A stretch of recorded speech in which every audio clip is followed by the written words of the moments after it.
In today's video, I'm going to teach you how to fix component interactions on Figma. If you've ever found yourself puzzled by how to seamlessly set up interactions within your Figma projects, you're in the right place. We'll walk through a straightforward process to ensure your components work harmoniously and effectively.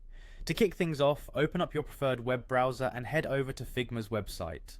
Figma is a remarkable tool used by designers worldwide for its collaborative interface capabilities, making it easier for teams to work together, even from remote locations. Once there, you'll want to click on the Login button.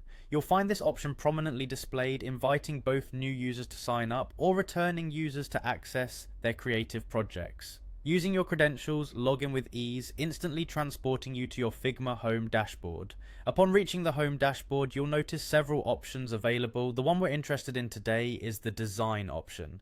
Clicking on this tab takes you into the heart of creating, editing, and refining your design projects. It's an area bustling with potential where your creative ideas begin to take shape. Once you are inside the design space, it's time to shift focus to the prototype tab.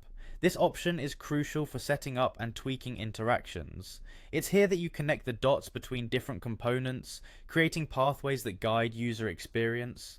The prototype panel is like your control center, providing you with the tools to animate connections, transitions, and responses that make your design dynamic. Now, to really fine-tune how components interact, we're going to harness the power of the Change To interaction.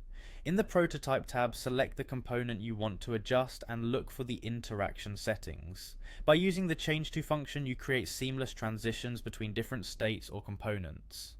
This is especially useful for designing interactive elements like buttons, modals, or tab switches. Imagine a button changing color or a window sliding open. Those engaging interactions are set up right here. This approach not only refines how your components behave, but also enhances the overall user experience. Each interaction makes the final product more intuitive and responsive to user actions. By understanding and implementing these steps, you'll have the tools to take your Figma designs from static layouts to lively, engaging interfaces. With these steps, you've now set the foundation to make your designs in Figma interactive and fluid. Remember, practice makes perfect, so don't hesitate to experiment with different interactions and scenarios. Thank you for joining me, and I hope you found this tutorial helpful. Make sure to subscribe for more design tips and tricks. Happy designing!